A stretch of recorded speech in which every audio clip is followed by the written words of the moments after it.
Salut tout le monde, j'espère que vous allez bien. On est reparti dans Legistream avec au programme cette semaine un point sur la situation en Ukraine et le rôle de la France, l'élection à la présidence des Républicains et on va parler aussi également d'agriculture. Et pour en parler cette semaine, je suis avec Antonin, fondateur et rédacteur en chef du Crayon. Salut Antonin. Bonjour Maël. Et je suis évidemment avec Hugo. Salut Hugo. Salut. Et donc je vais passer tout de suite à notre première invitée qui n'est autre que Sophie Primas.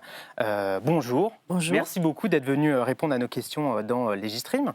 Alors vous êtes porte-parole du gouvernement, ministre porte-parole du gouvernement, et avant cela vous avez été ministre délégué chargé du commerce extérieur sous le gouvernement de Michel Barnier, et encore avant cela sénatrice.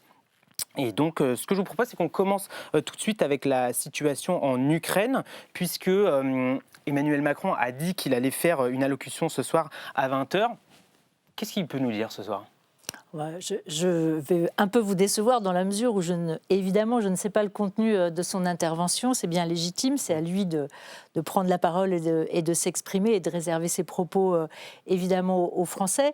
En réalité, je pense qu'il va évidemment parler de son sujet principal et le sujet de la France principale aujourd'hui, qui est la situation géopolitique, la situation des blocs qui sont en train de se figer entre les États-Unis, la Russie, la Chine, l'Europe, et de notre détermination à soutenir le peuple ukrainien et de ce que cela veut dire pour l'Europe et pour les Français. Je pense que ça va être ça l'essentiel. Le sujet qui est un peu donné dans les grandes lignes, c'est la défense nationale. Est-ce que la France aujourd'hui elle est menacée ? Alors, la sécurité de la France, c'est comme la sécurité de l'Europe, en réalité.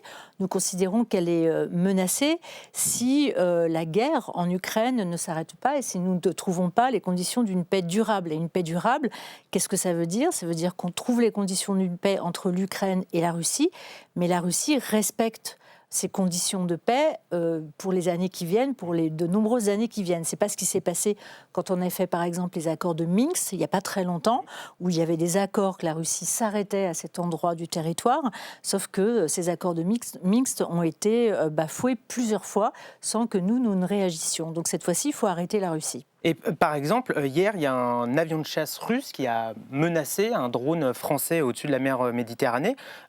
Pour vous, c'est une attaque ? Qu'est-ce que c'est ? Alors ça s'est passé dans un espace international où tout le monde peut aller. C'est une intimidation, c'est une menace claire des Russes vis-à-vis d'un drone d'observation qui n'était d'ailleurs pas un drone qui avait des munitions, pas un drone de guerre, c'est un drone d'observation qui regarde ce qui se passe à cet endroit du monde. Il y a eu des intimidations qui sont très très fortes, puisqu'en fait les secousses de l'avion russe qui passe à côté d'un drone, c'est très très puissant et ça peut déséquilibrer le drone et le faire s'écraser. C'est des petits drones qui valent plusieurs millions d'euros. Donc oui, c'est une attaque, une intimidation, l'expression de puissance. Oui, c'est la première. Ça veut dire qu'on rentre un peu dans une confrontation directe là, avec Vladimir Poutine, avec la Russie. C'est ce type de manœuvre, le ministre des Armées l'a clairement dit, malheureusement ça arrive. Et ça arrive souvent. C'est-à-dire qu'il y a chacun se jauge à sa force et donc il y a des manœuvres d'intimidation qui peuvent arriver. Il y a des drones, je crois, anglais qui ont été d'ailleurs victimes de ce même type d'intimidation. Donc voilà, c'est une façon de désarmer, de se dire on est là, on est fort et on vous regarde. Et les Français, les Européens font ce même type d'intimidation ou c'est que les Russes ? Alors je ne sais pas. Je ne sais pas, je ne suis pas assez expérimentée et sachante sur le domaine. Est-ce qu'il n'y a pas une forme aussi de naïveté vis-à-vis des Russes ? Est-ce qu'on n'a pas été naïf en pensant qu'ils allaient effectivement s'arrêter après les accords de Minsk ? On a eu plusieurs cyberattaques sur le territoire français dont les enquêteurs ont vu que ça venait de Russie. Est-ce qu'il n'y a pas une forme de naïveté quand même ? En réalité, je pense que longtemps on a cru que la géographie du monde s'arrêtait comme elle était après la destruction du mur de Berlin. Et on s'est dit, voilà, on rentre enfin dans une période pacifique. C'est pas ce qui s'est passé exactement. On voit bien qu'au Moyen-Orient, tout bouge et tout est épidermique. On voit bien que des alliances qu'on croyait impossibles, comme celle des États-Unis et de la Russie sont en train de poindre. On voit bien que la Chine devient un acteur du monde absolument essentiel et qui fait preuve aussi de puissance. Donc vous avez raison, on a probablement été trop naïf pendant quelques années par rapport à la Russie, sous le prétexte aussi qu'on était sous protection de l'OTAN et donc en partie des États-Unis. Et ce qui s'est passé la semaine dernière dans le bureau ovale, ce qui se passe sur la suspension de l'aide américaine à l'Ukraine, ça bouleverse complètement notre stratégie de sécurité de l'Union européenne. Et sur les avoirs russes, on sait qu'ils sont gelés. Certains, comme Gabriel Attal et Édouard Philippe, appellent à les saisir. Le gouvernement a une position là-dessus, dit on ne peut pas, sinon on enfreint le droit international. Est-ce que, pour aller plus loin, on doit, nous aussi, toujours respecter le droit international quand on a nos adversaires qui ne le respectent pas? Est-ce qu'on risque pas de se faire battre à être, entre guillemets, trop dans le respect des règles? Alors, sur les avoirs russes, en effet, si on les saisit... On parle de 300 milliards d'avoirs Oui, on passe russes. de 300 milliards d'avoirs russes, c'est considérable et évidemment, ça pourrait financer une partie de l'effort de défense que nous devons faire. Pour le moment, effectivement, le droit international ne nous permet pas de saisir ces avoirs russes. Il semble qu'il y ait, en tout cas, une étude de ce qui pourrait être possible. Aujourd'hui, ces avoirs russes produisent des intérêts et ces intérêts, en revanche, on les utilise pour l'Ukraine. Mais le gros, qui sont les 300 milliards dont vous parlez, pour l'instant, on ne peut pas les saisir à cause du droit international. Et si nous enfreignons aussi le droit international, alors c'est la jungle la plus totale. Je crois qu'il faut aussi, sans faire preuve de naïveté, en faisant preuve de force et de fermeté, rester dans le cadre du droit international tel qu'il existe. Je crois que c'est via la CPI qu'on pourrait potentiellement Voilà, alors les saisir. avec l'Angleterre, parce que l'Angleterre est sous le même principe et a déjà annoncé qu'elle était en train d'étudier cette possibilité. On regarde comment, dans le cadre du droit international, on pourrait avoir accès à ces avoirs. Mais pour l'instant, notre position, c'est de respecter le droit international. Et rapidement, on a interdit sur le territoire européen RT France. On a une chaîne de télévision française qui donne libre cours à son ex-rédactrice en chef. Est-ce que pour vous, l'ex-rédactrice en chef d'un média qu'on a interdit sur le territoire européen peut s'exprimer totalement librement sur les antennes soumises par l'ARCOM? Mais écoutez, moi je crois que ce qui fait la différence entre une dictature et une démocratie, c'est la capacité à chacun de s'exprimer en ayant clairement identifié son identité, ses convictions. Alors il ne faut pas faire de propagande et c'est toujours le fil très, très ténu sur lequel on marche. Je crois à la transparence de l'information. Est-ce qu'aujourd'hui on peut être pro-Poutine sans nuire aux intérêts français? Parce que là, il en va des intérêts géostratégiques de la France. C'est une bonne question à laquelle j'avoue que je n'ai pas réfléchi, donc merci de m'avoir posé la question. C'est une bonne question, mais je crois que si on identifie les gens et si on sait qu'ils sont des pro-Poutine, qui vont faire de l'information, eh bien, je ne suis pas sûre qu'il faille complètement interdire la liberté d'expression. Pardon, vas-y. Ouais, non, j'allais dire, c'est quoi le risque? Qu'est-ce qu'on risque aujourd'hui? Parce que là, on a le président de la République qui s'exprime. Vous parlez de ce qui s'est passé dans le bureau ovale, où Donald Trump disait à Zelensky qu'il jouait avec une potentielle troisième guerre mondiale. Est-ce que c'est ça? Est-ce que le risque, là, aujourd'hui, c'est une troisième guerre mondiale? Ce qui est en cours, en fait, c'est la sécurité de l'Union européenne. On a bien compris, en fait, que la Russie n'allait pas s'arrêter en Ukraine et que, vu l'investissement en réalité qui est fait en Russie pour l'armement, pour la défense, ça va au-delà de la conquête de tout ou partie de l'Ukraine. Et donc, il faut, vous savez, dans une situation pareille, moi je n'ai évidemment pas vécu non plus, mais il faut opposer la force pour avoir la paix. Si vous opposez une faiblesse, vous avez la guerre, parce que vous engagez les gens à continuer leur œuvre. Donc aujourd'hui, il faut que l'Union européenne se ressaisisse, qu'elle se réveille, qu'elle affirme sa défense, qu'elle mette les moyens pour avoir une défense souveraine, et voilà, que la force s'oppose à la force. Justement, je reviens ça s'arrête. Il y avait quelqu'un qui posait la question dans le chat en disant l'Union européenne ne serait-elle pas plus protectrice que l'OTAN pour l'Ukraine? Est-ce que ça se joue plus au niveau l'UE que de l'OTAN? C'est une très bonne question parce que effectivement au sein de l'OTAN maintenant avec les États-Unis, alors il ne s'agit pas de rompre toutes les relations avec les États-Unis, ça serait suicidaire, ça serait perdant-perdant de chaque côté de l'Atlantique, ça n'a pas de sens. Et puis personne n'oublie le rôle des États-Unis dans la Seconde Guerre mondiale. Enfin, je veux dire, les États-Unis sont nos alliés, donc et surtout ce qui se passe avec le gouvernement Trump, ça ne correspond pas à tout le peuple américain. Donc il faut être très prudent dans le temps par rapport à nos relations.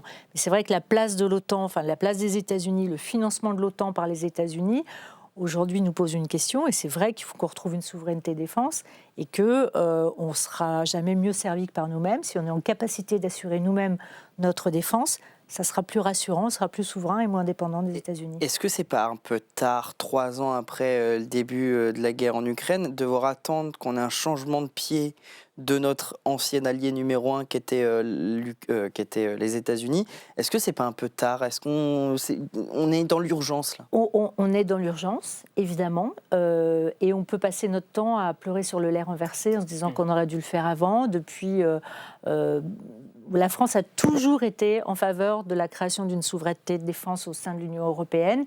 Il faut bien dire qu'on était un peu dans le vide et qu'on prêchait un peu dans le vide auprès de grands partenaires de l'Union européenne, comme l'Allemagne, par exemple, qui ne comprenait pas cette question de souveraineté. Ça a été la même chose pour l'énergie, par exemple, où l'Allemagne était très dépendante de la Russie. Aujourd'hui, l'Allemagne comprend parfaitement qu'il faut être souverain en termes d'énergie, en termes de défense. Et puis vous avez des pays qui sont attaqués d'une autre façon. Je pense au Danemark avec le Groenland, qui aujourd'hui étaient plutôt des pays qui regardaient vers les États-Unis et aujourd'hui comprennent la nécessité d'avoir une souveraineté de défense. Donc oui, c'est tard, oui, ça va être difficile, mais il faut le faire. Vous avez dit qu'il faut répondre à la force par la force. Je reviens sur cette expression que vous avez dit, parce que déjà, c'est pas évident pour tout le monde de se dire, au contraire, pour éviter la guerre, on peut se dire, on va pas répondre à la force par la force, parce que la force, ça peut entraîner la guerre. Mais au-delà de ça veut dire quoi concrètement? Ça veut dire qu'on envoie des troupes sur le front ukrainien? Non, ça ne veut pas dire ça. Ça veut dire qu'on soit en capacité d'assurer notre souveraineté et notre défense. Et dire aux Russes, on est là, l'Union européenne a une défense, et ne venez pas nous embêter parce qu'on a les capacités militaires de vous répondre. Et donc, là, effectivement, quand vous êtes en face d'un adversaire qui est fort, vous l'écoutez un peu plus en termes de négociation. Vous voyez, voilà, si vous avez un adversaire qui est faible, vous embêtez pas trop. Il s'agit juste de montrer les muscles. Pour l'instant, c'est juste montrer les muscles. Vous savez, c'est la dissuasion nucléaire. La dissuasion nucléaire, elle n'a pas vocation à être réutilisée. Elle a vocation à dire que on est fort. Et justement, il y avait une question dans le chat. Est-ce qu'augmenter le budget des armées de l'UE est-elle une solution si c'est pour finalement acheter aux Américains? Est-ce que le retrait des USA met-il en risque l'approvisionnement pour l'Union européenne? C'est une excellente question aussi. Évidemment, si nous dépensons de l'argent, si nous nous endettons collectivement pour produire davantage d'armements, être plus en capacité de nous défendre, il faut que cet argent il soit dépensé dans notre industrie de la défense et donc établir une forme de préférence européenne. Aujourd'hui, en fait, par exemple, les Allemands ou d'autres pays, même nous, parfois, nous achetons du matériel américain. Ça fait aussi partie du deal de l'OTAN, c'est-à-dire contre la protection de l'OTAN, l'investissement des États-Unis. Nous achetons du matériel américain. C'est un échange.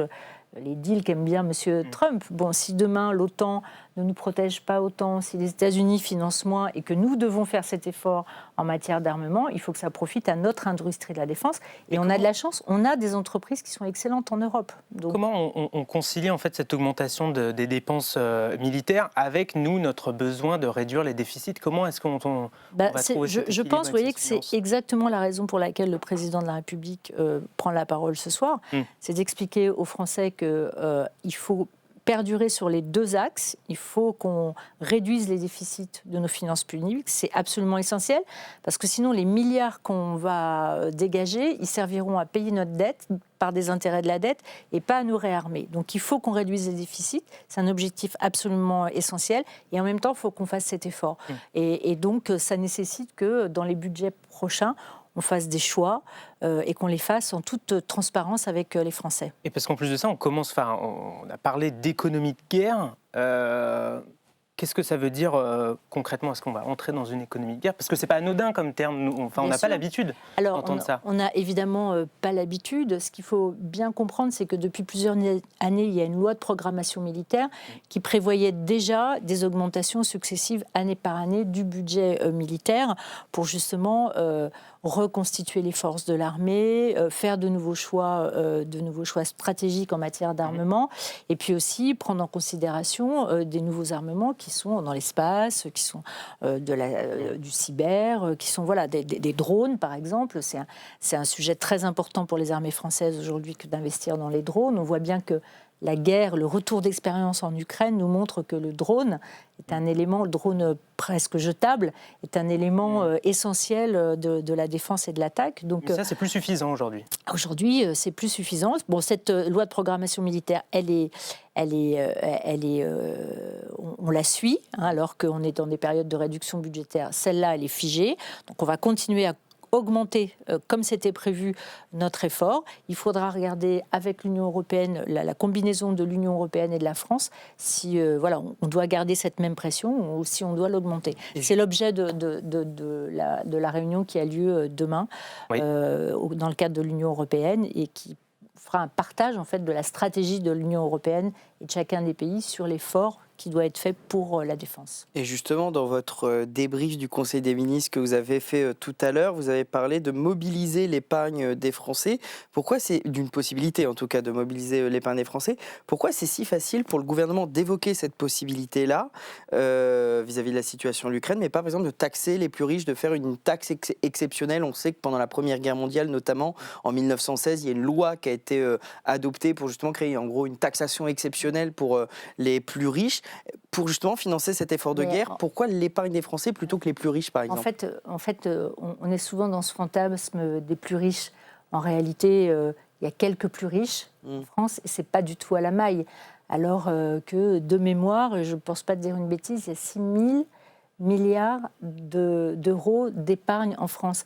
Et une épargne, ça ne veut pas dire qu'on confisque l'argent des Français, ça veut dire qu'on leur propose, s'ils le souhaitent, d'investir dans un fonds qui va investir sur l'industrie de la défense. Ça peut être un livret. C'est une sorte de livret d'épargne, avec des taux, par exemple, etc. à Bernard Arnault d'être 1 milliard sur ce compte épargne-là ou pas? Mais s'il le souhaite. Si lui, il a 1 milliard d'épargne, d'abord, il a de la chance.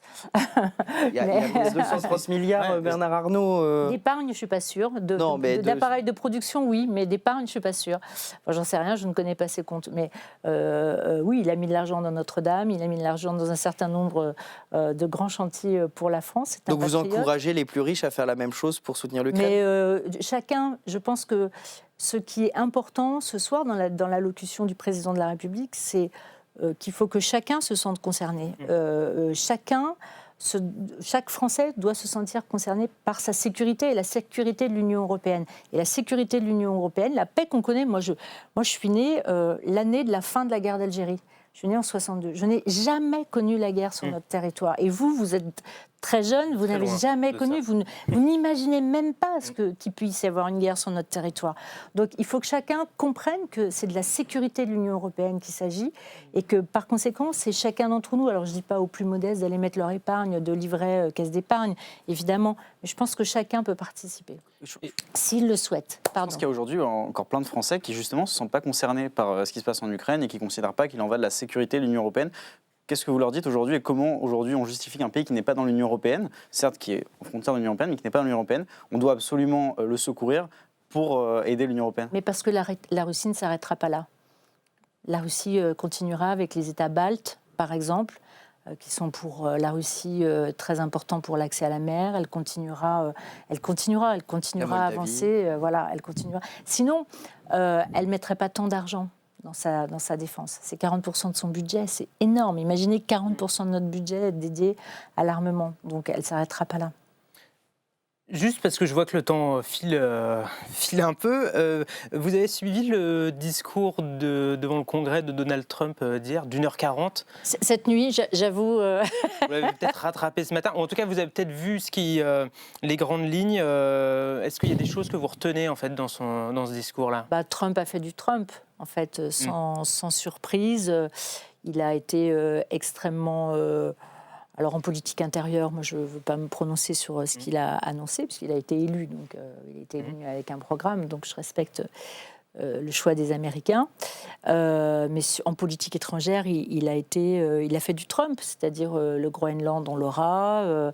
Le canal de Panama, pareil. On va se retirer de l'Ukraine. J'ai vu qu'il avait encore annoncé qu'il se retirait partiellement, qu'il ne mettrait plus à disposition de l'Ukraine les renseignements, les services de renseignement. Voilà, il a fait du Trump. Et les droits de douane. Pardon. Oui, justement. Il a réannoncé les droits de douane. Donc, il avait évoqué 25% de hausse de droits de douane sur les produits européens. Concrètement, en fait, ça implique quoi pour nous ? Pour nous, les Français, qu'est-ce que ça... Ça implique des difficultés très, très claires sur les exportations, en particulier sur des secteurs qui sont déjà fragilisés. Je pense par exemple au cognac, aux spiritueux, je pense au vin, qui vont être impactés directement. Avec 25% de droits de douane, évidemment, ça atteint des prix à la consommation aux États-Unis qui ne permettent pas des ventes et des volumes tels qu'on les a aujourd'hui. Donc, par exemple, pour les cognacs, où nous avons des tensions très, très fortes avec la Chine en même temps, c'est un sujet très très fort, quasi existentiel sur cette filière. Mais je crois que M. Trump sous-estime l'impact aussi de ces barrières douanières sur sa propre économie. Puisque la dernière fois qu'il a fait ça, alors d'abord l'Europe doit répondre immédiatement. Si effectivement ces droits de douane sont appliqués, l'Europe doit immédiatement appliquer des droits de douane qui sont suspendus depuis la dernière fois et qui doivent impacter aussi les produits américains, enfin importés d'Amérique. Elle est capable de le faire, l'Europe ?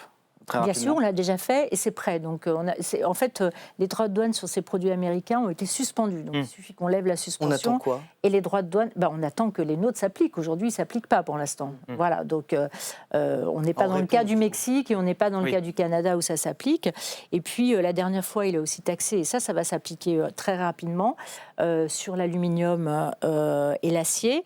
Ça, c'est c'est non bénéfique pour sa propre industrie, c'est-à-dire sa propre industrie va voir ses coûts de production augmenter de façon très importante. La dernière fois, ça avait eu des impacts sur la productivité de ces entreprises, sur l'emploi, et ça avait été en réalité une très mauvaise opération pour les États-Unis. Et justement, le chef de l'État, quand est-ce qu'il y retourne voir Donald Trump ? Écoutez, dès qu'il l'aura décidé. Voilà. Il ne vous a pas donné d'infos Non, pas d'infos particulières. Et est-ce que les taxes là, que Donald Trump va potentiellement mettre en place, ça ne serait pas une occasion pour nous de gagner des parts de marché dans certains secteurs ? Est-ce qu'il y a des secteurs là où on voit que ça pourrait être une opportunité Aux États-Unis, vous voulez dire ? Oui, aux États-Unis ou dans ce qu'on... Non, au contraire, parce que nos produits vont être plus chers aux États-Unis. Donc, non. Et puis, même, ça va avoir un deuxième impact, cette histoire de droits de douane pour lui, c'est que ça va créer de l'inflation aux États-Unis. Donc, il va tout de suite, et en plus, tout de suite. Donc, ça va être aussi un peu compliqué dans la durée à supporter pour l'économie américaine. Et on vous demande dans le chat, est-ce que le gouvernement soutiendrait le relancement d'un cloud souverain pour se détacher des entreprises US ? Et ce cloud si rentable devrait-il être public ou cédé à des sociétés privées ? Cloud. De quoi ? Cloud. J'ai dit oui, je vous emmerde. C'est Pardon, très bien. désolé. C'est très bien. D'accord, on en est à ce niveau-là. Vous avez fait ce que moi je ne me serais pas permise de faire. Mais en même temps, C'est la liberté de vous êtes copains, voilà, moi je ne peux pas faire ça. Le cloud souverain, c'est vraiment une idée qui a été très très poussée par Thierry Breton, avec des difficultés, mais il faut que chacun s'empare de ce cloud souverain. Jusqu'à présent, tout le monde est installé avec les clouds américains en particulier, c'est pratique et on est habitué, etc. Si demain, enfin, ce réveil européen sur la défense ou sur l'énergie, il se fait aussi au niveau du numérique, je pense que c'est plutôt une bonne chose, mais ça nécessite que chacun d'entre nous, et les entreprises les premières, migrent sur un cloud qui soit un cloud européen souverain.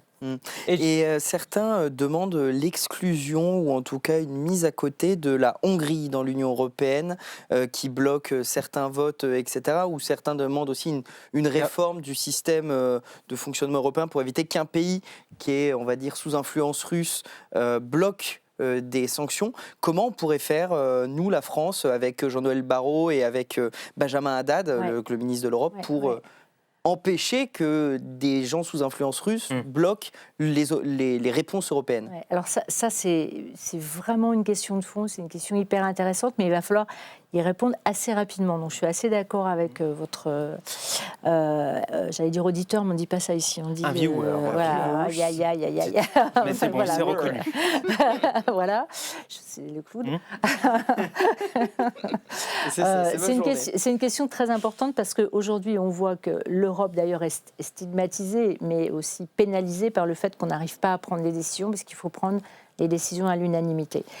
Donc la question de décision à la majorité, une majorité qui soit qualifiée, par exemple, on dit que ça fasse la majorité des États et puis au moins 75% de la population de l'Union européenne, c'est des choses sur lesquelles il faut réfléchir.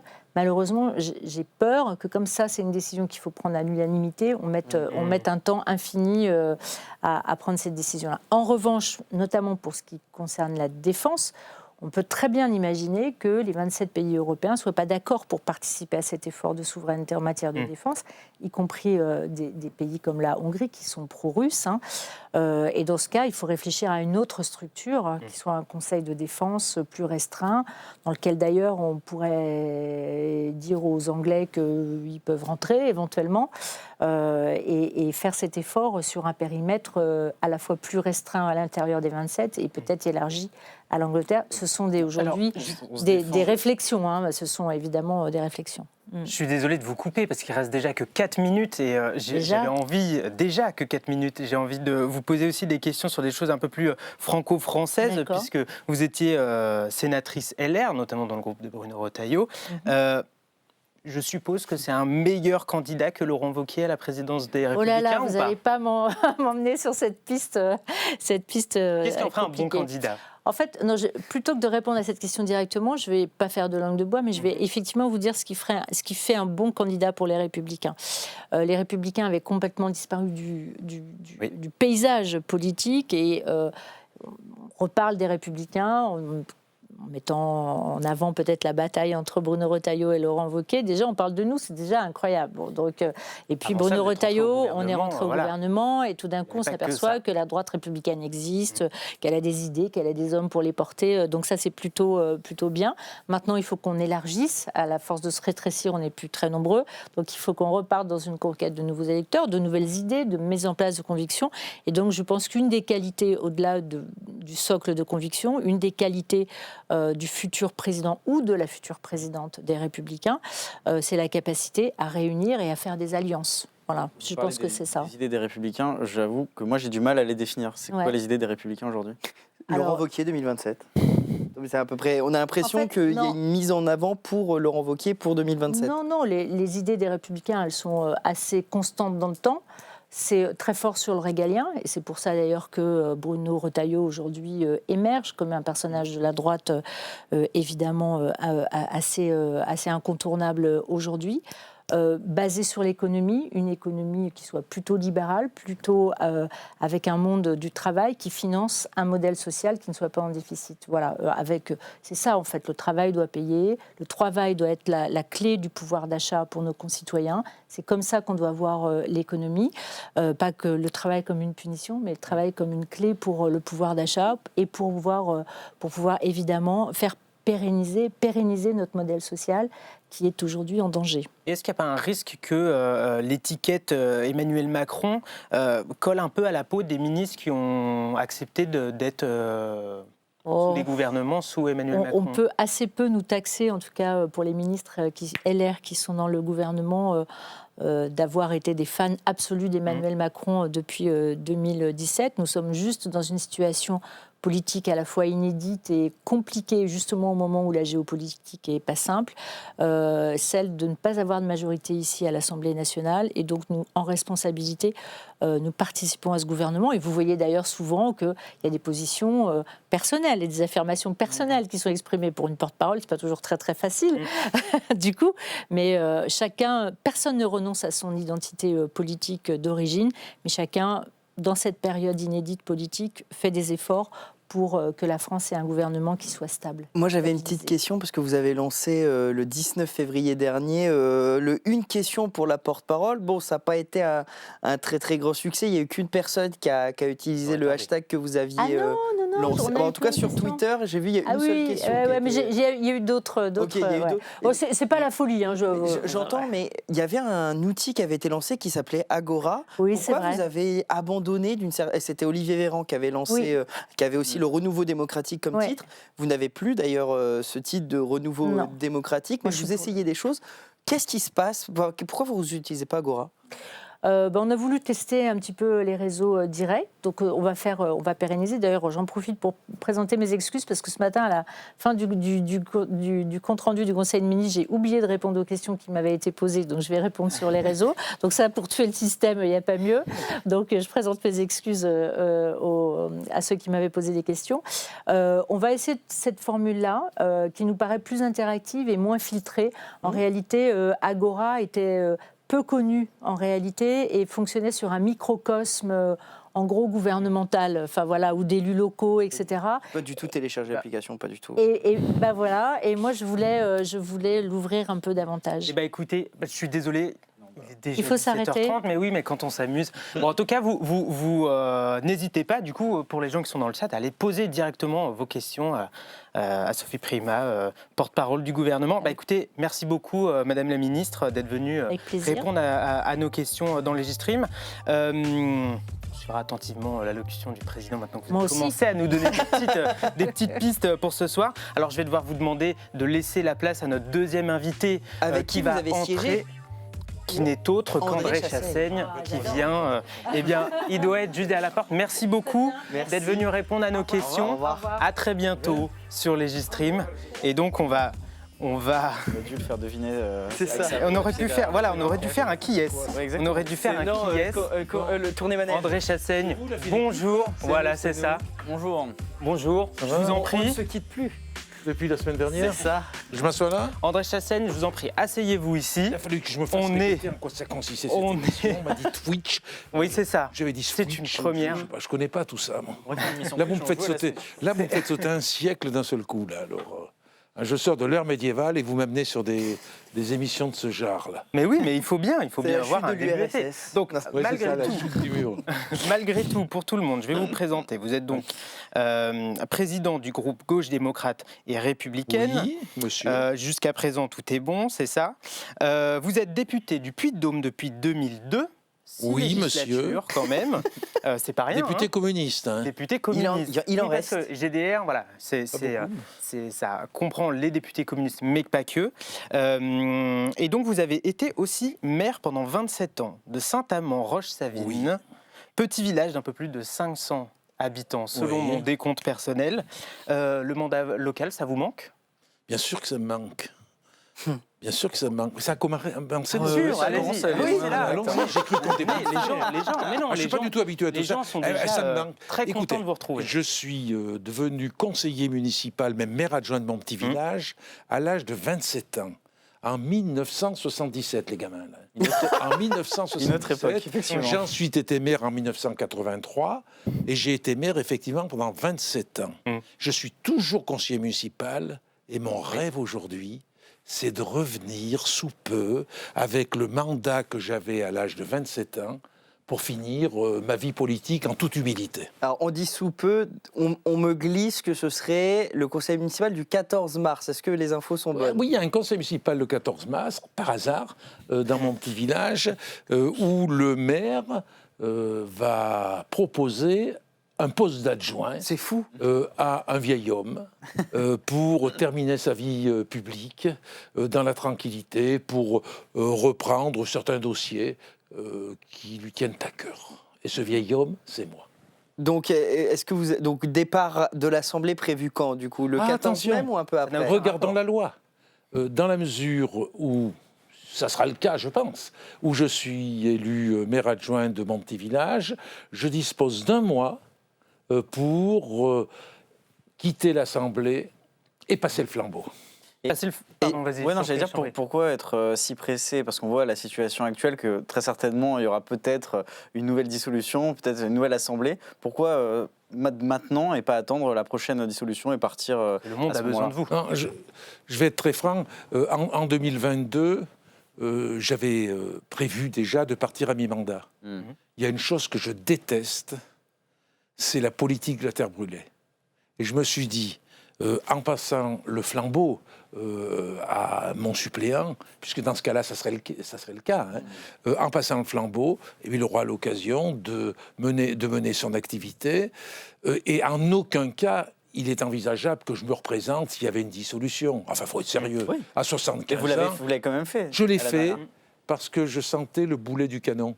Et donc, j'ai fait le choix de me représenter parce qu'il y avait un danger réel, en quelque sorte. Et on rappelle qu'en 2002, vous aviez été, je crois, l'un des seuls communistes à être élu en battant quelqu'un de droite, alors que c'était la vague de la droite de 2002. Ah oui.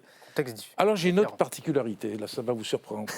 Là, je suis un animal rare. Ah, mais je vous en prie, faites. On en profite. Vous êtes comme chez vous. Vous savez que j'ai été candidat pendant 24 ans sur la même circonscription avant d'être élu député. La première fois que j'étais candidat, j'avais 28 ans. Et j'ai été élu 24 ans après, en 2002, alors que le Parti communiste avait dû perdre, je crois, 14 sièges. Et ils ont vu arriver un campagnard qui il me connaissait pas pratiquement. J'avais jamais mis les pieds place du colonel Fabien, qu'on appelle le communisme rural. Donc c'était ça. Au bout de 24 ans, élection après élection, je progressais. J'étais principal d'un tout petit collège et le prof de maths, un jour, il me dit André, tu sais, j'ai fait une courbe. Si ça continue comme ça, tu seras élu à 104 ans. Donc il a fallu que j'accélère un peu les progressions. Et en 2002, je suis passé devant le candidat socialiste et j'ai donc été élu député. Et donc, c'est assez extraordinaire aujourd'hui où certains sont les députés alors qu'ils n'étaient même pas inscrits sur les listes électorales un an avant. Et vous leur aviez dit à ceux qui ont voté pour vous pour ce mandat-là que vous partiriez en cours de mandat ? Non, je ne l'ai pas dit. Je reconnais que je ne l'ai pas dit. Je l'avais en tête. La décision n'était peut-être pas complètement prise, pour être franc. C'était dans ma tête quand même. C'était dans ma tête, mais là j'ai fait le choix de redevenir maire adjoint de mon petit village, et donc ça entraînera mécaniquement le passage de flambeau, si ça se passe à votre suppléant. Je le souhaite, à mon suppléant. Et du coup, il y aura aussi, vu que vous êtes président du groupe, une nouvelle élection pour changer de président. Est-ce que le nom de Stéphane Peu circule beaucoup ? Est-ce que c'est votre candidat à vous pour vous succéder ? Oh là là, non, moi j'ai pas de candidat. D'abord, on a une coprésidence. C'est vrai qu'au niveau du règlement de l'Assemblée, normalement, il n'y a qu'un président qui est reconnu. Oui. Mais nous, on a fait le choix, en juillet dernier, compte tenu de la nature de notre groupe, où il y a moitié députés d'outre-mer et moitié députés communistes, d'avoir une coprésidence. C'est Emeline Kerbidi, qui est députée de La Réunion, qui est une jeune députée. Qui est une jeune députée qui est coprésidente, et effectivement, il faudra remplacer l'autre coprésident par un autre, mais on doit en discuter dans les semaines qui suivent, disons. Et j'étais hier avec un député de votre groupe, Frédéric Maillot, et je lui avais demandé s'il était candidat pour vous succéder. Il nous avait dit on ne remplace pas André Chassaigne, on lui succède. Ça, et c'est vrai que quand on parle de vous, que ça aille des députés de droite, l'extrême droite, je ne sais pas, mais des députés de droite aux députés de gauche, tout le monde vous adore. Alors même s'il y a ils disent vous êtes un meuble. Il avait dit ça, Frédéric Maillot. Il a dit vous êtes un meuble de l'Assemblée nationale. Ouais, mais on voit bien, vous allez dans un magasin de brocante ou une antiquité, les meubles, ça n'a plus de prix maintenant, les vieux meubles. C'est vrai que ça ne se vend plus, les jeunes n'en veulent plus d'ailleurs. Donc il faut maintenant faire un peu de moderne. Mais c'est vrai que j'ai beaucoup aimé, j'ai énormément aimé, j'aime toujours le travail parlementaire. C'est une forme de passion que j'ai et qui est compliquée quand on est communiste comme moi, parce que je me suis souvent comparé à un critique littéraire, par exemple, qui n'a jamais écrit un roman et qui n'a jamais écrit un poème et qui critique. Et donc, la difficulté qu'on peut avoir, c'est de créer, d'être utile en faisant passer une proposition de loi, en faisant passer des amendements. Et je me suis toujours efforcé de faire en sorte que, malgré le fait que j'ai toujours été dans l'opposition, j'ai essayé d'être utile, d'améliorer des textes de loi qui nous étaient proposés, et comme je dis, revenir auprès des électeurs de ma circonscription avec quelque chose dans la besace. C'est ça, l'idée d'utilité du mandat public. C'est quoi votre meilleur souvenir à l'Assemblée ? Ah, le meilleur souvenir, J'ai eu... le meilleur souvenir, c'est, je pense, quand j'ai réussi, après plusieurs années, à faire passer ma première loi sur la retraite agricole. C'était un combat pour moi qui a été conduit sur plusieurs années. Donc c'était la première fois, la première loi devait être, j'ai même oublié, était en 2000, c'est avec le président Macron, donc ça devait être en 2020. Après 18 ans de mandat. Oui. Et donc, j'ai fait passer une première loi sur les retraites agricoles pour les chefs d'exploitation, une deuxième ensuite pour les conjointes d'agriculteurs. Et ça, on a des femmes. Il faut comprendre une chose. Moi, j'ai toujours fait la politique avec des tripes un peu, mais on a des femmes de paysans qui, toute leur vie, ont travaillé. Elles ont trimé. Elles ont des retraites de 500 €. Et la loi que j'ai réussi à faire passer a fait des augmentations, j'ai presque honte de le dire, de 100 €. C'était une première étape. Et j'espère que maintenant ça va continuer et qu'on essaiera de faire en sorte que les femmes de paysans puissent avoir des retraites qui soient correctes, quoi. Vous avez parlé de... Pardon, vas-y. Vous avez parlé de communisme rural. Est-ce que vous pouvez expliquer ce que c'est le communisme rural? Et aussi, est-ce qu'avec vous qui partez de l'Assemblée, est-ce que c'est pas la fin d'un communisme et même du communisme en soi à l'Assemblée? Je pense pas, mais quand je dis communisme rural, d'abord j'ai pas été, je vais employer un mot, formaté. C'est-à-dire, j'ai pas fait de grande école du parti, j'ai fait une école quand j'ai adhéré à la jeunesse communiste à l'âge de 16 ans, j'ai toujours milité. Quand j'ai adhéré au Parti communiste, je devais avoir 19 ou 20 ans, j'ai fait une école d'1 semaine. Beaucoup d'élus, à l'époque, c'était des écoles d'1 mois. 6 mois. J'ai même trouvé des députés avec lesquels j'ai siégé qui avaient fait l'école de Moscou, qui durait 1 an. Donc j'ai pas eu une éducation idéologique. Et je me suis formé comme communiste, je me suis formé sur le terrain, en défendant les services publics, dans des actions de proximité, par des mandats d'élus, les différents mandats d'élus que j'ai pu avoir. Donc quand je suis arrivé ici, en 2002, j'étais même gêné de parler. J'étais gêné parce que les autres collègues du groupe avaient un langage qui était très construit politiquement. Il y avait beaucoup de réflexions idéologiques, tout ça. Et moi, j'arrivais, je faisais plus en spontané. C'est ça, en fait. Est-ce que vous aviez eu des difficultés à l'école aussi, si ma mémoire est bonne? Et c'est pour ça, parce que Frédéric Maillot m'avait raconté l'histoire. Il a balancé. Non, mais parce que vous m'en aviez parlé aussi quand vous étiez venu. Vous aviez pleuré lors d'une DG de Frédéric Maillot où il racontait comment les langues régionales pouvaient aider à remettre des jeunes dans le cursus scolaire, et vous étiez en pleurs à ce moment-là. Disons que moi, je suis assez émotif. C'est vrai que j'avais une scolarité quand j'étais difficile, d'une part parce que j'étais un gros. J'étais le gros. J'étais celui avec qui on jouait pas beaucoup dans la cour. Et une forme de rejet, et j'avais des difficultés scolaires. Et mon père, qui était ouvrier Michelin, on a déménagé, on habitait un petit village, j'avais 9 ans, pour aller habiter dans des cités Michelin. On allait habiter dans des cités Michelin à Clermont-Ferrand. Et mon père, qui était un laïc, qui était un ouvrier brut de décoffrage, avec beaucoup de valeurs, nous a même dit au revoir à l'instituteur. Ça devait être fin août, avant qu'on déménage. On monte les escaliers, on était 3 frères à l'époque. Ensuite, il y en a eu 2 autres qui sont arrivés. Et là, il y avait mon frère qui avait 2 ans de plus, un autre qui avait 2 ans de moins. Mon père tape sur la porte de l'instit. L'instit sort, il dit « Qu'est-ce que vous voulez, monsieur Chassaigne ?» Et mon père, très digne, dit « J'amène mes fils vous dire au revoir, monsieur l'instituteur. » Et là, l'instituteur dit « Le grand, vous en ferez quelque chose, le petit aussi, mais le gros, vous en ferez jamais rien. » Et le gros, c'était moi. Et quand je suis arrivé ensuite à l'école de la ville, puisqu'on était à l'école de la ville, il y avait un classement à la semaine, je redoublais. La première semaine, je me trouve 7e, j'ai traversé, je suis allé voir ma maman en disant « je suis 7e », mais à partir de là, j'ai travaillé. Et petit à petit, à force de travailler, je suis devenu instituteur, enfin professeur de collège, mais j'ai beaucoup travaillé. Et y compris dans ma vie politique, j'ai toujours été un laborieux, un cheval de labour. Et autant quand j'étais au lycée, je passais 30 heures à faire une dissertation. Les discours, je peux passer des dizaines d'heures quand on a le temps de préparer un discours. Je suis aussi capable d'improviser après, mais ça, c'est l'habitude.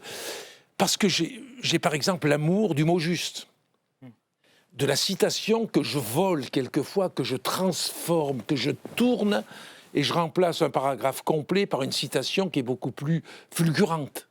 Et tout ça, c'est un travail. J'ai toujours été souvent, c'est ce qu'on me dit, tu travailles trop. J'ai toujours énormément travaillé. Est-ce qu'aujourd'hui, je vais poser la question. Non, j'allais dire, justement, après tout ce que vous venez de dire, quand vous regardez derrière vous, il y a un sentiment de travail accompli, Oui, bien sûr, mais je vais nuancer. J'ai un sentiment de travail accompli, j'ai fait mon travail d'élu, que ce soit comme maire, j'ai été conseiller général, député, je pense que vraiment j'ai fait mon travail et je suis fier de ça, quoi. Enfin, j'ai pas honte de ce que j'ai fait. Sans en tirer de gloriole, hein, même si c'est des petites choses. En définitive, il n'y a pas de petites choses en politique, dans la mesure où on grignote, on grignote des avancées.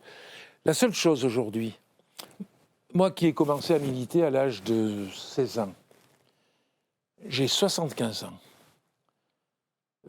Je vis ce que je vis aujourd'hui comme vous vivez ce que vous vivez.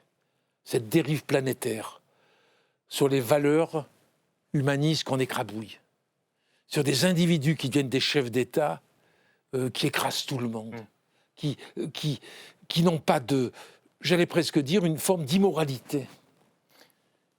Et je me dis tout ça pour ça. Oui, vous pensez à qui ?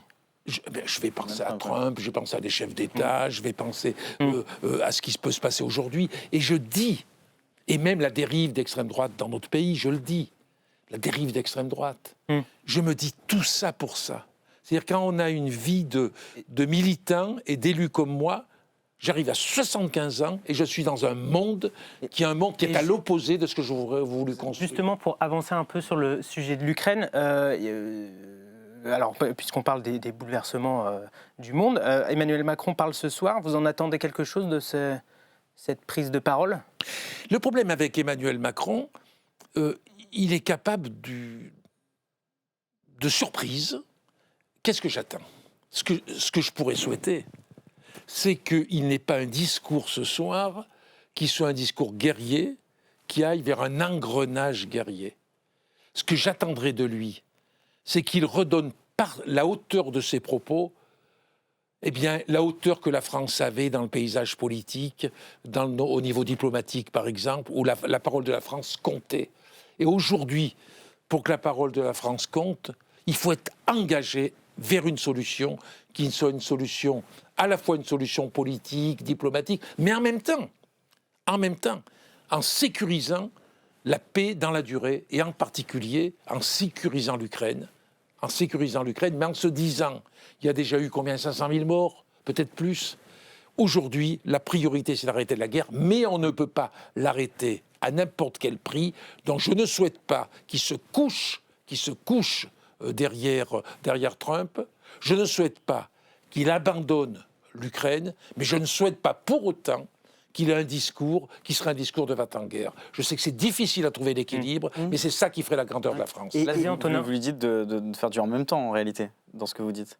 Non, parce que je crois qu'on peut mettre en œuvre au niveau européen une défense qui soit une défense européenne, même apporter un soutien à l'Ukraine, mais on peut mettre en œuvre une défense européenne, mais sans être une défense qui soit à la solde des États-Unis.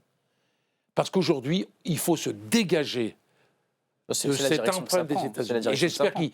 Comment ? C'est la direction que ça prend. On voit les États européens qui, ensemble... Zelensky, qui a été obligé de faire le communiqué qu'il a fait hier, par exemple, après ce qu'il a pu subir quelques jours avant, la forme que ça peut prendre, ça peut être aussi une forme de théâtre d'ombre, et au final... la chute peut être bien différente de l'envol. Je me méfie beaucoup dans les rapports de force qu'il peut y avoir. Et les communistes, historiquement, sont plutôt positionnés dans un anti-américanisme, certains diraient primaire. Là, vous, qui êtes militant communiste depuis 50 ans, voir un axe américano-russe, est-ce que vous auriez imaginé voir ça un jour dans votre vie ? Enfin, surtout que ça, on pourrait penser qu'on pourrait avoir un axe de cette façon. qui serait avec un président des États-Unis qui serait un démocrate, qui serait quelqu'un qui a des valeurs progressistes, qui serait respectueux de l'homme, quoi. Et pourquoi pas, au niveau de la Russie, aussi un chef d'État qui soit sur des valeurs. Donc on pourrait avoir un acte tel que celui-ci. Là, je serais très content. Comme avec Helsinki et par exemple. Oui, ou Gorbatchev, par exemple. Hein. On pourrait avoir... Ça me choque absolument pas. Dans la mesure où ça s'appuie sur des valeurs humanistes, dans le respect des peuples et tout ça. Le problème, c'est qu'aujourd'hui, on a droit à 2 individus qui, chacun de leur côté, il n'y en a pas un qui rachète l'autre. Quoi. Et la défense européenne, du coup est-ce que, pas un OTAN sans les États-Unis, mais est-ce que une vraie défense européenne indépendante des intérêts américains et russes, ça pourrait être une solution? Moi, ce que je pense, c'est que d'abord, on ne doit pas se fixer d'objectifs, de chiffres. Ça ne veut rien dire quand on dit il faut augmenter de 1,5% du PIB les dépenses pour la défense. Moi, je ne suis pas là-dessus. Je dis il faut que l'Union européenne fasse le bilan de ce qu'il faut en termes d'armement partagé pour pouvoir se protéger. C'est-à-dire qu'on sorte de la domination des industries d'armement américaines. Parce que si les États-Unis, Trump disait il faut passer à 5% du PIB pour financer les armements, parce qu'ils pensent à l'industrie militaire américaine. Aujourd'hui, 60% des dépenses d'armement des États de l'Union européenne, c'est des achats qui se font, des achats sur étagère et qui consistent à acheter des armes américaines. Moi, ce que je dis, il faut qu'il y ait une coopération entre les États européens en évaluant les faiblesses que l'on peut avoir et que par cette coopération, on développe effectivement des industries de l'armement parce qu'il en faut pour se défendre, mais qu'on le fasse dans le cadre sans pour autant faire une course au surarmement qui, à mon avis, pourrait être un frein à une solution diplomatique. Et jusqu'où faut aller pour la défense? Est-ce qu'on peut se servir des avoirs gelés russes? Oui, ça, pour moi, bien sûr, je ne me pose pas de questions là-dessus. Enfin, j'y ai pas trop suivi. Oui, mais effectivement, il y a un débat là-dessus. Ouais. Il y a un débat parce que certains disent on n'y touche pas et c'est les intérêts qu'on utilise. Moi, je pense que je préfère ce type de sanction si ça peut permettre de trouver une solution en tapant au portefeuille pour faire avancer les chances de la paix et pour affaiblir la puissance, je préfère ça plutôt que d'envisager, par exemple, une intervention militaire sur le terrain ukrainien d'armée de l'Union européenne. Juste parce qu'il y a quelqu'un qui pose la question par rapport à ce que vous disiez, que pense le PCF? Donc, qu'est-ce que vous pensez de la Russie actuelle? Comment vous la qualifiez? Parce qu'ils disent qu'il n'est plus communiste d'un point de vue économique. Comment vous la qualifiez, cette Russie actuelle? Mais il ne faut pas oublier que c'est la quintessence, au contraire, d'un libéralisme sans limite. Mais malheureusement, ce libéralisme sans limite, l'économie que l'on a aujourd'hui en Russie, elle s'est construite sur les ruines d'un système socialiste qui a complètement échoué. Et malheureusement aussi, on peut dire que les anciens apparatchiks qui étaient dans le système soviétique, ce sont eux qui aujourd'hui sont les oligarques de la Russie. C'est le pire, c'est un régime libéral qui n'a plus rien de socialiste, mais je le dis, c'est le pire qu'on puisse avoir comme type de régime, parce que le régime libéral, il est fait pour gagner de l'argent. La lutte des classes, ça existe selon moi, mais eux, ça se double en plus de ça, de gens qui sont sans principe et qui sont capables de faire n'importe quoi pour s'enrichir. Et vous recevoir aujourd'hui, c'est particulier parce que vous savez ce dont c'est l'anniversaire aujourd'hui ? La mort de Staline. Ah bon ? C'était le 5 mars, j'ai plus l'année, 53 je crois de mémoire. C'est quoi l'héritage de cette période-là au sein du PCF ? Est-ce qu'il y a toujours pas des staliniens, mais des nostalgiques de l'URSS au PCF actuellement ? Je pense que parmi les anciens, je dis les plus anciens, certains ont cette nostalgie. Et par exemple, peuvent avoir un regard moins sévère que le mien sur la politique conduite en Russie. Mais ça, c'est du passé. Et vous, c'est quoi vos grandes figures communistes à vous qui vous inspirent ? J'ai pas spécialement de grandes figures. Je serais plutôt marqué par un Jean Jaurès, par exemple. Ou alors par une Rosa Luxembourg. Ou ces militants communistes ou une Karl Leibniz en Allemagne. Mais j'ai jamais été impressionné par les grandes figures que pouvait être Staline, surtout pas Staline, davantage Lénine, à vrai dire. Hein. Ça a encore du sens aujourd'hui de se dire communiste, parce qu'aujourd'hui, comme le disait Hugo, le communisme, ça renvoie à l'URSS. Et je pense qu'il y a beaucoup de gens aujourd'hui qui ne comprennent pas comment on peut se dire communiste aujourd'hui en évoquant justement tout ce qui s'est passé en URSS. C'est faire admettre que notre conception du communisme, ça n'a rien à voir avec ce qui a pu être mis en œuvre dans certains pays. C'est difficile à imaginer. J'ai le temps de vous donner une petite anecdote. Il reste 5 minutes et on parle un peu d'agriculture après. Quand j'étais conseiller régional, un jour Giscard d'Estaing, qui était président du conseil régional d'Auvergne, me convoque. J'arrive, je me demande ce qu'il me voulait. Il me fait asseoir. Le fauteuil était un peu plus bas que le sien. À l'époque, il était derrière son grand bureau, à Chamalières, à côté de Clermont-Ferrand. Il me pose cette question. Il me dit, Monsieur Chassaigne, pourquoi vous êtes communiste Et j'ai essayé de lui faire comprendre que c'était lié à mon origine sociale, fils d'ouvrier, recherche de justice sociale, sur des valeurs humanistes, en quelque sorte. Et pour essayer de lui faire comprendre qu'on pouvait être communiste encore aujourd'hui. Sur des bases qui sont des bases à l'opposé de la caricature qu'on peut en avoir. Mais j'ai senti qu'il avait du mal à comprendre, c'est ça rejoint la question, que je puisse être communiste, qu'il avait de l'estime pour moi. Il disait à son voisin, au conseil régional, il disait, mais je ne comprends pas qu'un garçon aussi intelligent que Chassaigne puisse dire autant de conneries, par exemple. Mais il y avait, lui, une espèce d'incompréhension sur le fait qu'on puisse être communiste. Moi, je dis que plus que jamais aujourd'hui on peut être communiste, à condition qu'on porte un communisme humaniste. Parce que le communisme, c'est le bonheur pour le plus grand nombre, c'est la justice sociale, c'est en ce sens-là. On dit communisme, commun, faire du commun. Or aujourd'hui, non seulement on ne fait pas du commun, mais on disloque la société. Est-ce qu'on peut être communiste sans moustache ? J'espère qu'on puisse être communiste sans moustache. On embrasse Hubert Vulfranc, bien sûr. Oui, tout à fait. Oui. Il nous reste juste 4 minutes. Je voulais parler un peu d'agriculture. Vous étiez au Salon de l'agriculture la semaine dernière.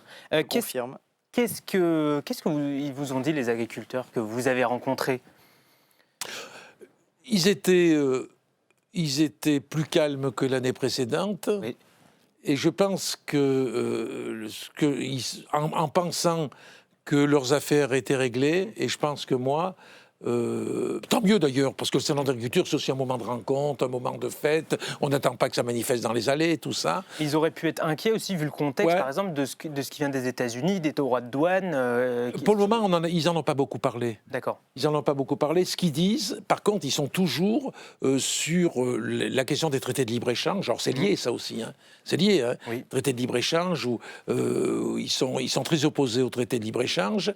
Mais je pense que d'ailleurs, Trump, maintenant, il est aussi opposé au traité de libre-échange, de façon, en quelque sorte, avec des droits de douane exorbitants. Moi, je ne suis pas d'ailleurs... je pense qu'aujourd'hui, dans la société d'aujourd'hui, il ne faut pas multiplier les échanges internationaux. Essayons de manger ce qu'on a chez nous. Évitons de vendre du bovin à l'autre côté de la planète et en faisant rentrer 10 fois plus, venant par exemple d'Amérique latine. Il faut une agriculture de proximité. Et il y a de plus en plus le sentiment chez les agriculteurs qu'il faut faire de la qualité, ça c'est sûr. Très attaché à la qualité. Si j'ai un reproche à leur faire, c'est qu'ils ont tort de penser qu'ils vont s'en sortir. Je le dis, je leur ai dit. Ils ont tort de penser qu'ils peuvent s'en sortir en affaiblissant les contraintes environnementales. Je pense que ça, c'est un boomerang de la société qui peut leur revenir dessus. Il faut à la fois être capable de produire, mais il faut aussi les accompagner pour que leur pratique de culture, les choix qu'ils font au niveau agronomique, soient des choix qui respectent l'environnement, qui limitent l'usage de pesticides et tout ça. C'est ça, il faut leur faire comprendre. La loi d'orientation agricole, elle a un peu calmé les esprits. C'était un peu le but oui, annoncé. ça les a calmés de mauvaise façon. Moi, je dis que ça les a calmés de la mauvaise façon. Je me suis abstenu en première lecture, j'ai voté contre telle qu'elle est sortie de l'orientation agricole. On ne développe pas l'agriculture d'un pays en abandonnant certaines contraintes environnementales. Pour moi, je le dis, je leur dis les yeux dans les yeux, c'est une erreur de pensée. Ça, j'estime que c'est un peu la muleta qu'on agite.